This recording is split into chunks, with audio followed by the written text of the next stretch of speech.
Este vuelo va a despegar a la época del descubrimiento de América, a unos 40 años antes. Vamos a viajar específicamente a Milán. Lo sorprendí. Milán. Vamos para Milán, vamos al norte de Italia. Milán es para muchos el centro más que de la moda del diseño. Entonces vamos a llegar obviamente al hotel de Armani. Y nos vamos a fijar hoy, aparte del artista y la obra especialísima que tenemos, vamos a fijarnos mucho en que para todo Milán, todos los detalles son importantes y son obra de diseño. Así como vemos acá las sillas, la mesa, la lámpara, las cortinas, absolutamente todo. Entonces, hoy va a ser un viaje que no solamente vamos a disfrutar por una parte, una pequeña parte de la genialidad de un hombre, sino también por una de las grandes pasiones del ser humano, que es el diseño en todas las cosas.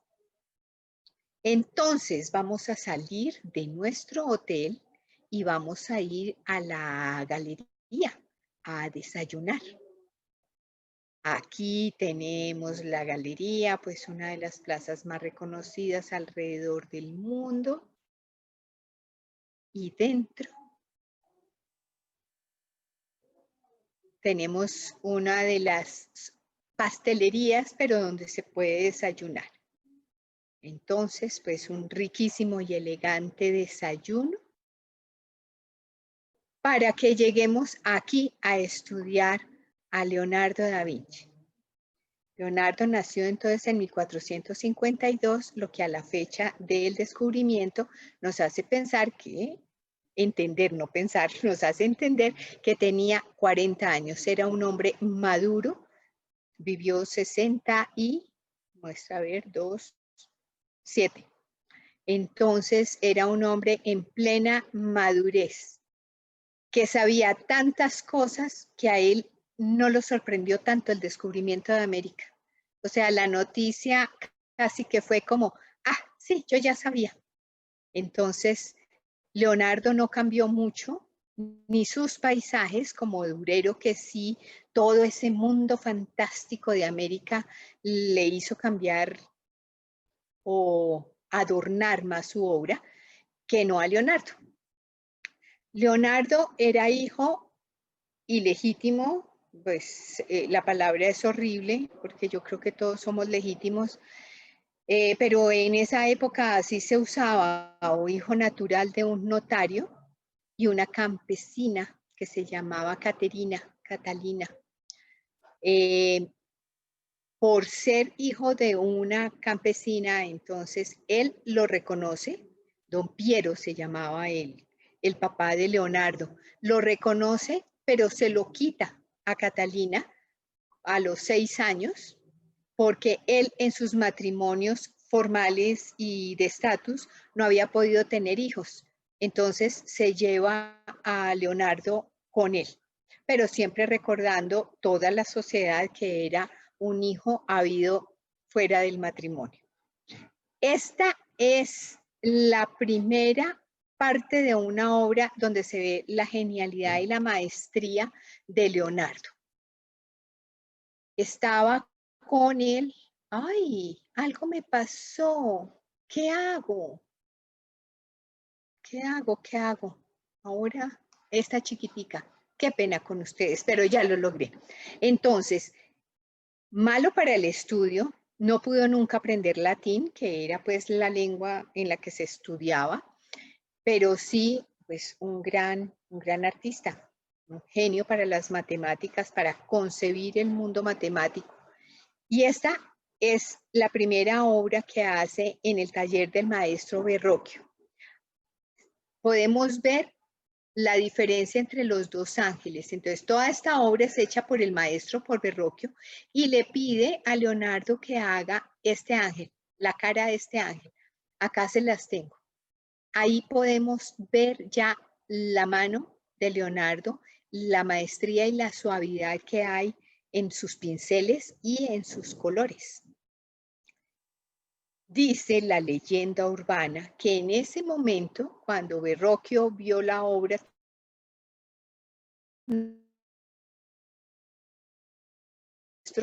no tenía derecho a seguir pintando ante unas manos tan sagradas como las de él, tan divinas es la palabra que utiliza. Y dicen que en ese momento Verrocchio deja de pintar. Acá tenemos un autorretrato bastante detallado de Leonardo. Leonardo estuvo envuelto en una acusación de homosexualidad que en el momento en Florencia era de pena capital, de pena de muerte. Sin embargo, nunca le pudieron comprobar nada y él lo que hizo fue irse. Precisamente por eso estamos en Milán, porque es muy bien recibido en Milán. Podemos ver la maestría en el dibujo. Es impresionante no solamente la calidad de la línea, sino la valoración tonal, los claros, los medios y los oscuros, cómo los maneja. Acá tenemos parte de los estudios de proporciones de Leonardo. Entonces, Leonardo empieza a crearse una teoría en la que, viniendo de los griegos, dice, todo lo bello y lo armónico es porque está proporcionado. Y empieza a sacar toda una teoría de proporciones humanas, basado en el estudio de los animales, especialmente de los insectos. Acá tenemos a la izquierda su famosísimo autorretrato y a la derecha tenemos el estudio del hombre de Vitruvio. Pretendía, fuera de eso, encontrar cómo inscribir un cuadrado dentro de un círculo. Esto, como podemos ver, no lo logró. Pero la medida de las proporciones y darse cuenta que estaban multiplicadas por la divina proporción por 0.618, sí lo logró. Estudios anatómicos al detalle. Entonces, como decidió apartarse de la sociedad, se dedicó fue a estudiar. Acá tenemos entonces la columna vertebral, cada una de sus vértebras, y la famosa escritura de izquierda a derecha. Mucho se dice que lo hizo para encriptar su conocimiento. Hoy en día, después de haberle preguntado, haber hecho un estudio dentro de los zurdos, porque Leonardo era zurdo, dicen que lo que pasa es que a ellos pues les queda mucho más fácil. Entonces, que no era que hubiera nada encriptado, sino más bien por facilidad. Acá tenemos que, aparte de estudiar el esqueleto, de empezar de adentro hacia afuera, no se contenta con eso y hace un estudio del sistema muscular completo y de todos los movimientos que se pueden o no se pueden hacer en cada una de las partes del cuerpo. Pies, manos, con todas las anotaciones alrededor. Entonces, no solamente es el dibujo y la construcción de la estructura, sino también todos los detalles de qué tanto se pueden separar, cuáles dedos sí se pueden separar de sí, todo. Lo mismo con el cráneo y con los sistemas, o sea, el sistema respiratorio, el digestivo, el reproductivo y las conexiones cerebrales, cómo pasaban a la médula. Y esta era la forma en la que él decía que se debía dibujar. Podemos mirar a la izquierda que hasta el estudio de los dientes, los molares, los caninos, todo para poder llegar a dibujar y a pintar. Entonces, primero la osamenta, el cráneo, como vemos, la parte muscular, la piel, las facciones como tal, y luego le pone la emoción. Para esto se dedicaba muchísimo, a pesar de estar alejado, inmiscuirse con la gente para poder captar las emociones y dibujarlas luego en su estudio.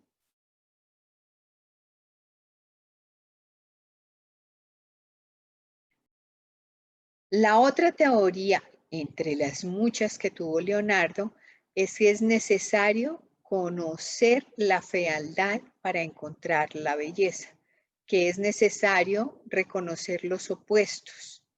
Entonces, lo que más le llamaba la atención era realmente la humanidad no proporcionada, lo que llamamos fealdad nosotros. Y así logra personajes tan bellos como el de la derecha, con toda la expresión y teniendo en cuenta que viene desde la formación ósea. Acá tenemos, ¿sí? El de la derecha está bastante feo. Y los estudios con todas las anotaciones. Y la belleza suprema.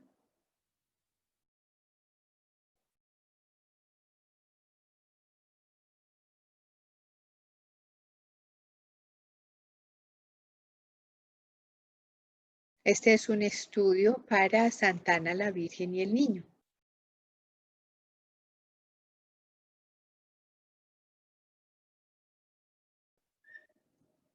Por esto lo acusaron muchísimo, porque obviamente tenía que ir al anfiteatro para poder hacer estas cosas y estas disecciones. Pero tampoco le pudieron nunca comprobar nada. Está todo el desarrollo humano, desde el embrión hasta el feto ya listo para nacer. De los animales, fueron dos los preferidos de Leonardo. Los caballos, que él decía que tenían una personalidad única, y con eso hizo este boceto que nunca llegó a realizarse, porque hizo una prueba por estar compitiendo con Miguel Ángel y le puso unas calderas para que se secara más rápido. Y obviamente como tenía una mezcla de óleo, el aceite, lo que hizo fue derretirse durante la noche. Para estudiar el movimiento, los felinos, los gatos, le llamaron muchísimo la atención para todo el movimiento. Y el otro animal al lado de los caballos, pues fue el perro. El perro, por ser considerado el más doméstico de todos, le hizo muchísimos estudios a toda clase de razas de perros. Y los gatos por todo su movimiento. Si ven qué lindo, distintas razas, distintas expresiones. Y yo me atrevería a decir que mucho mejores que una fotografía. Estos son algunos de los cuadernos de apuntes de Leonardo. Entonces, no solamente los dibujos, en este caso del vuelo de los pájaros, que le llamó tanto la atención. Estudiar cómo era que volaban, a ver si lográbamos volar nosotros. Bueno, ya hemos tenido una gran lección de dibujo y después de nuestro desayuno, vamos entonces a cruzar a Duomo, la catedral gótica que quiso ser más grande en Italia. Y realmente se necesitan varios tours para conocerla. No se puede en una sola visita. No se puede abarcar todo lo que tiene la catedral. Entonces eso quiere decir que en un próximo viaje haremos todo el recorrido. Por ahora nos vamos a sentar dentro de la catedral para ver lo que fue la pintura de Leonardo. Leonardo estuvo perdido en el tiempo más o menos 3 siglos. 3 siglos no se le dio ninguna importancia. Fue más o menos a finales del 18, principios del 19, que empezaron como a darle la importancia y la trascendencia que tenía. que tiene. Madonas muchísimas. Pintaba generalmente sobre tabla. Esta es la famosísima Anunciación. La primera en la que realmente se asombran tanto los laicos como el clero. Pero no es en Roma, no es en Florencia, porque de allá lo sacaron por la acusación de homosexualidad. En Roma no lo acoge el Papa como él aspiraba, pero sí Ludovico Sforza lo acoge en Milán y se dedica a ser su mecenas. ¿Dónde radica entonces la genialidad de Leonardo en la pintura? En el dibujo ya vimos que en toda la estructura y las proporciones. En la pintura crea lo que se conoce como esfumato. El esfumato es esta parte del paisaje que está allá en el fondo, que se ve perdida. Eso se logra con unas manos de veladura, se llama en óleo. Entonces se pone una mano, se espera que se seque, se pone otra de óleo transparente y otra, y otra, y otra, hasta que se llega al primer plano. Esa es la genialidad de Leonardo, crear lo que llamamos perspectiva aérea, pero mejor que aérea, la traducción es como atmosférica. Entonces vemos que todos los encargos religiosos era bastante incumplido, porque era muy meticuloso. Entonces, sus obras generalmente quedaban o inconclusas, aquí como este San Jerónimo, y como la famosa Adoración de los Reyes. Que entonces, como ya tenía la fama de incumplido, los monjes que se lo encargaron le dijeron que si para tal fecha no lo tenía, pues no se lo pagaban. Y pues no hubo paga porque no hubo entrega. Era un trabajo bastante ambicioso, si vemos, no son solamente los 3 Reyes Magos y la Virgen y el Niño, sino muchísimos personajes con muchísima expresión. Pero tuvo más grande la cabeza que las manos. Acá tenemos la famosísima Virgen de las Rocas. La de la derecha es la que está en París, en el Louvre, y dicen que es la original. Él mismo tenía entonces una fábrica para copiarse a sí mismo con sus discípulos. Entonces hizo esta otra, que es la que está en Londres. Y así son muchísimas las pinturas de Leonardo y les tienen que hacer muchísimos estudios de rayos X para descubrir cuál tiene solamente la mano de Leonardo y cuál solamente unos detalles. Este es el retrato de un músico que le sirve después de modelo. La famosa dama del Armiño. Entonces le encargaban, este es el retrato de la amante de un gran personaje de la nobleza. La Virgen de la Leche. Entonces, si vemos, el paisaje está muy atrás y empezamos a crear toda la atmósfera, el ambiente. Esta es una obra, por ejemplo, que no se le acaba de atribuir a Leonardo. No se sabe si fue uno de sus discípulos o fue él. Este es el Salvador. Acá es donde logra la mayor perspectiva aérea que hay, porque realmente si vemos la mano derecha está salida del cuadro, aparentemente. O sea, se llamó luego una trampa del ojo, un trompe-l'œil. Eso quiere decir que le hago una trampa al ojo de tal manera que parece mucho más adelante que el resto. la Virgen de la Rueca.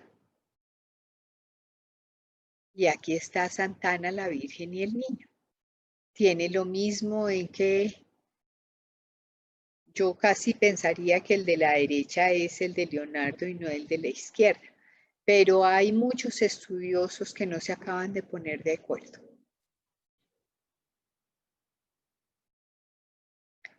Y aquí está San Juan Bautista, otra vez con la intención de que la mano se viera mucho más adelante que el cuerpo.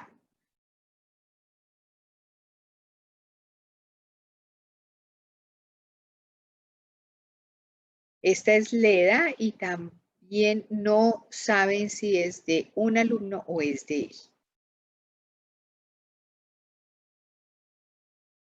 Otro San Juan Bautista relativamente hace poco descubierto.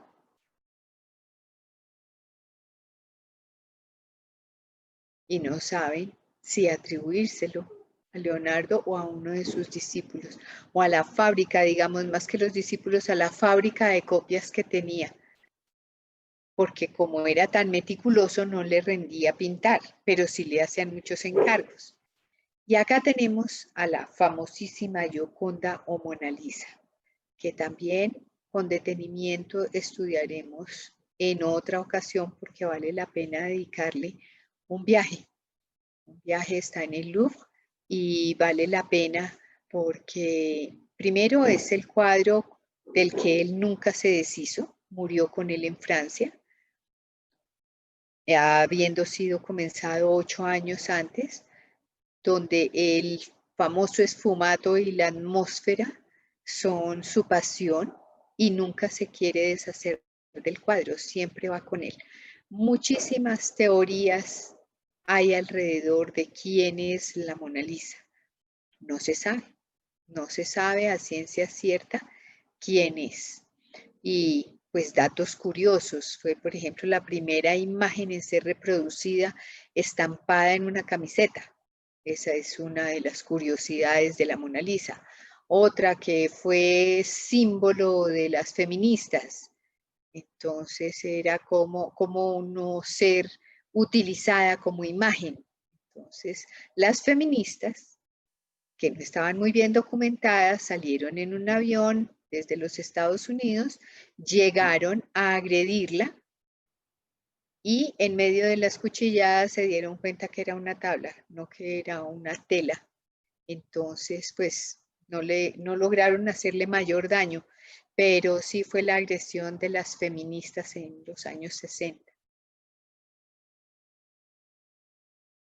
Y así, entonces, un rápido reconocimiento por la pintura de Leonardo. Y aquí mismo en la plaza vamos a almorzar. Uno de los restaurantes típicos y clásicos de Milán. Pastas, pastas y más pastas. Vamos a coger el tranvía, que es uno de los sistemas de transporte mejor conservados y más lindos. Milán. Vamos entonces, de aquí nos vamos a ir a una iglesia que se llama Santa María de la Gracia. Y vamos a encontrar la que es considerada la mejor obra de arte a través de la historia del arte. Las comparaciones y las calificaciones a mí en lo personal no me gustan mucho, pero le han preguntado a todos los doctos en estas cuestiones y ha sido casi unánime declarar la última cena de Leonardo la obra máxima a la que ha podido llegar un ser humano. Entonces entramos, reconocemos la iglesia, que también en otra ocasión miraremos con detenimiento, porque tiene una decoración muy especial. Es de los dominicos, de los seguidores de Santo Domingo de Guzmán. Y aquí la tenemos. una obra de 4 metros por 8, casi 9 metros, en el que era el comedor de los frailes. Lo que pretendía Leonardo era hacer sentir a los frailes realmente en la última cena. Alrededor de la última cena son muchísimas las conjeturas y los estudios que hay, unos más creíbles que otros. Pero indudablemente construida y detallada al máximo en todo lo que puede ser el conjunto de hacer una obra de arte. Eso es, en estructura, en dibujo, en luz y en el mensaje. Está en muy malas condiciones. Primero, porque Leonardo no podía hacer frescos. Como era tan detallista y minucioso, el tiempo no le daba para hacer frescos. Entonces, él se inventó una fórmula en la que usaba temple, o sea, como témpera, y encima óleo, con tal mala fortuna de que esto tiene una pésima vejez. Y aparte de todo, la pared está, detrás de la pared está la cocina del convento. Entonces, al poco tiempo, no dicen, no sé exactamente cuál es el tiempo, pero al poco tiempo se vio el deterioro y por esto dicen que Leonardo decidió hacer un par de lienzos con sus alumnos como copia de La Última Cena. Pero este es, digamos, el original de los originales. El mensaje es textual, está en el Evangelio de Juan y es la narración del momento de la traición. Dice, ciertamente les aseguro que uno de ustedes me va a traicionar. Los discípulos se miraban unos a otros y sin saber a cuál de ellos se refería, uno de ellos, el discípulo a quien Jesús amaba, estaba a su lado. Simón Pedro le hizo señas a ese discípulo y le dijo, pregúntale a quién se refiere. Señor, ¿quién es? Preguntó él, reclinándose sobre Jesús. Aquel a quien yo le dé este pedazo de pan que voy a mojar en el plato, le contestó Jesús. Esta es la narración en la que se basa Leonardo para hacer la última cena. ¿Cómo reparte a todos estos personajes en este espacio de 4 metros? Entonces, pues no pueden estar sentados todos uno al lado del otro muy juiciosos porque no cabrían. Entonces, lo reparte en 4 partes de A3. Obviamente esto refiriéndose a las 4 edades del hombre, a las 4 estaciones. Entonces, aquí están repartidos en grupos de A3. 6 a la derecha y 6 a la izquierda. Podemos ver todas las expresiones diferentes como ese momento.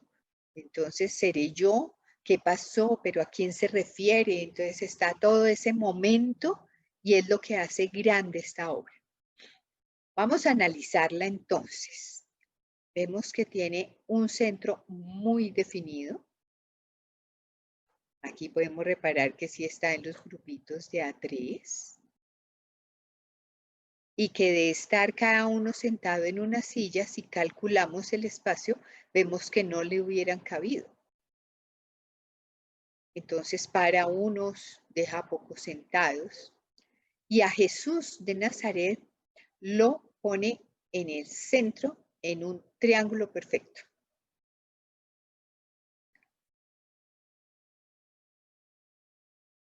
La perspectiva nos lleva a que sale de la 100 de Jesús.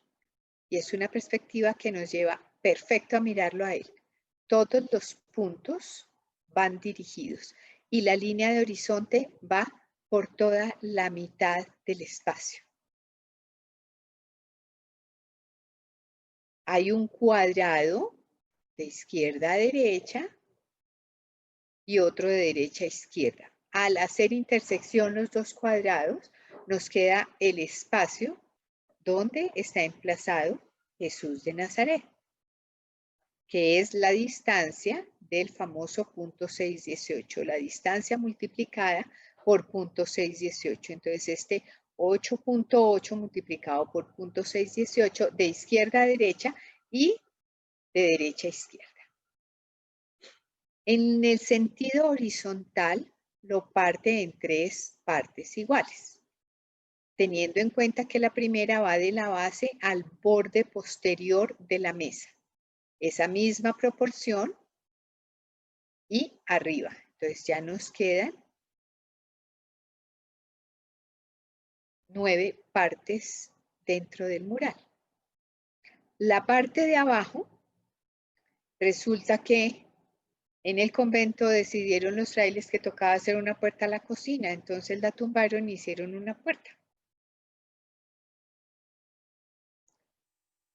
Y al ampliar la parte de la intersección de los cuadrados, tanto a la derecha como a la izquierda, nos da un cuadrado mágico perfecto en el centro del mural. Entonces, como podemos ver, nada fue aleatorio. En cuanto a construcción y proporciones, él lo que nos quiso dejar dicho es, si todo está bien estudiado, si todo es proporcional, todo estará bien. La luz viene de izquierda a derecha porque en todo el comedor las ventanas están del lado izquierdo. Entonces, para asemejar una prolongación del espacio, él mantiene esa luz de izquierda a derecha. La podemos ver reflejada en la pared de la mano derecha, mientras que la de la izquierda está a oscuras. La mayor iluminación del cuadro está detrás de Jesús de Nazaret. Entonces, es la parte más luminosa. Y por las sombras, pues podemos deducir en las manos de Jesús y todos los objetos de la mesa y demás, que la luz viene de izquierda a derecha. Ha sido durante 20 años restaurada. Hoy en día la mayor parte está en acuarela, tratando de respetar lo que más se puede, lo que hay, porque hay barbaridades tales como que cuando empezó a descascararse la pared, entonces los monjes pegaron los pedacitos con clavos. Y vemos que en la parte inferior, donde están los pies, entonces hay una elipse. Y esa elipse, buscándole tanto su eje vertical como el horizontal, ahí es donde estaban los pies de Jesús. Acá entonces tenemos el dibujo, uno de los dibujos de preparatorios de Leonardo para la Última Cena. Fueron muchos los bocetos y están en la Royal Academy en Londres. Esta es una de las copias realizada por con uno de sus alumnos. Aquí podemos ver el detalle del pie de Jesús que sí da en la elipse de lo que después tumbaron y volvieron una puerta. Esta está en Londres también. Aquí está el detalle de los pies y más que todo el pie derecho en el justo centro de la elipse. Esta es otra, está en Bélgica y acá dicen que tanto Juan o María Magdalena, como muchos dicen que es, y Jesús de Nazaret son hechos por Leonardo, no tienen boceto por debajo. Los rayos X dicen que fueron pintados directamente, lo que hace presumir que son de Leonardo. Entonces, acá tenemos la copia. Y obviamente por ser en puro óleo y sobre lienzo están mejor conservadas que el original que acá tenemos y acá dejamos. donde podemos ver que las ventanas por donde entra la luz al refectorio, al comedor, son las mismas que Leonardo quiere simular aquí en la continuación de la construcción, porque acordémonos que esto es una pared plana, ¿no? Él lo que hace es continuar todo esto para engañar ópticamente y hacernos creer que realmente ahí estaba la última cena, estaba sucediendo esa escena de la última cena. Y podemos ver perfecto la puerta que hicieron los frailes, tumbándole los pies a Jesús. Y así nos despedimos entonces de Santa María de la Gracia, después de haber podido ver la que es considerada la obra más importante realizada por ser humano alguno. Y nos vamos a tomar un café al lado de otro de los postres italianos por excelencia, los canutos. Estos pastelitos que van rellenos de cualquier cantidad de delicias. Y vamos a pedir algunos para llevar. Vamos entonces ahora a reconocer otra parte de Leonardo en el Museo Nacional de Ciencia y Tecnología, que está también en Milán. Un convento que fue restaurado y que hoy en día hace homenaje al ingenio humano y se llama así, Museo de Ciencia y Tecnología Leonardo da Vinci. Acá tenemos todas sus genialidades de ingeniería y de guerra, apasionado por todo esto, y Ludovico Sforza que lo patrocinaba para todas estas cosas. Dicen los entendidos que pocas de las máquinas que ingenió Leonardo realmente funcionan o funcionarían, pero lo que no podemos desconocer es que sí fue el primero que se le ocurrió. También sería mucho pedirle que no solamente se le ocurriera, sino que de una vez quedara perfecta, funcional y hermosa. Entonces, todas las cosas de guerra, porque para este momento, pues Francia quería, y luego se apropió del propio Milán. Entonces, todo esto de la guerra estaba muy presente, que los puentes colgantes, que los cañones,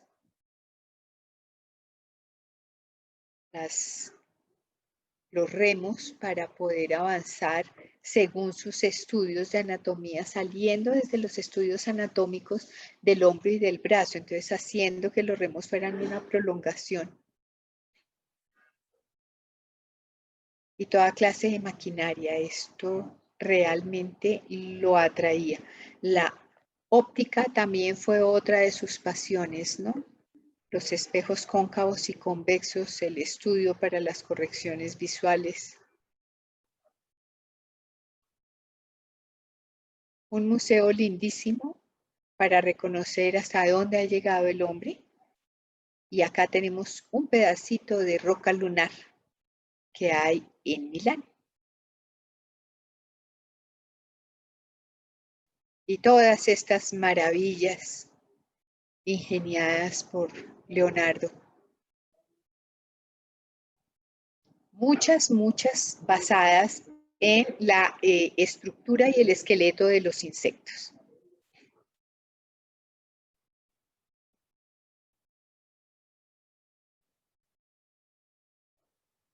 Muy lindo sentir reverencia ante lo que ha sido el intelecto humano.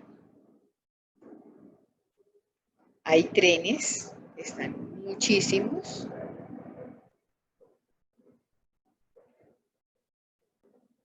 Hay un submarino, que no se nos olvide que a Leonardo también se le ocurrió y se le ocurrió el traje de buzo, que luego pues ha tenido muchas reformas hasta ser lo que es hoy en día, pero él fue al que se le ocurrió.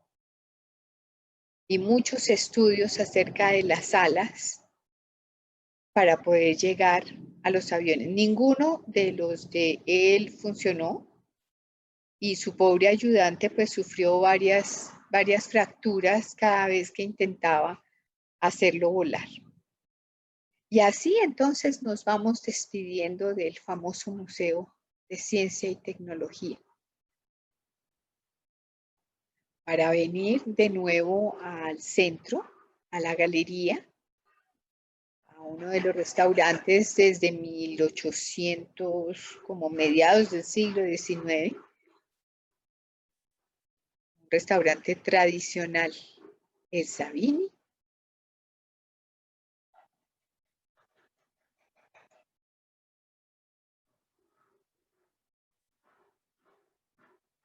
Algo delicioso. Y regresamos a nuestro hotel para no olvidarnos que estamos en un mundo donde todo es diseñado, todo es cuidado. Un refrescante baño y regresamos a la suite para ver una película que en este caso puede ser tanto el libro como la película, más ficción que realidad, del Código Da Vinci, pero si alguien quiere pensar que es más realidad que ficción, está en todo el derecho. Y vamos a descansar habiéndoles dejado dos de los libros que considero más prácticos y completos de la editorial Taschen, que tienen la obra completa de Leonardo. Una es toda la pintura, ya esta, la de la derecha, tiene también obra gráfica y mucha referencia a todos los inventos.